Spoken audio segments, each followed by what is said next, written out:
Video নিয়ে চলে এলাম বন্ধুরা। আর এখন আমরা ওয়ান্টন বানাবো, আর ওয়ান্টনটা কীভাবে বানাতে হয় তো আপনারা দেখতে থাকুন। আর আমরা রেডি হচ্ছে আর দেখাবো। আর শখের রেস্টুরেন্টে চলে এসেছি বন্ধু, ওয়ান্টন তো বানাতেই হবে। আর শুরু করবে এবার ওয়ান্টন।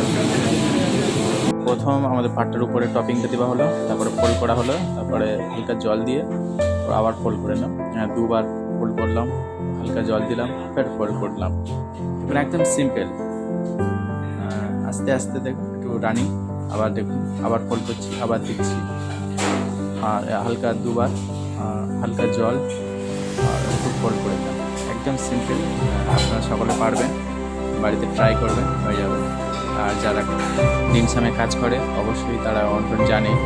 ওয়ান্টনটা খুবই সুন্দর খেতে লাগে, এর সঙ্গে সসও দেওয়া হয়, স্টিম করা হয়, স্টিম করার পরে সস দিয়ে আবার বানানো হয়। খেতে খুব সুস্বাদু, টেস্টি। এটাই দেখুন, পরস্পর হয়ে যাচ্ছে। আপনার তো মোটামুটি পুরো কমপ্লিট হয়ে এসছে। আর শেষ হওয়ার পরে স্টিমারে দেবো। দেখুন কত সুন্দর, হালকা হালকা সিম্পলভাবে একদম।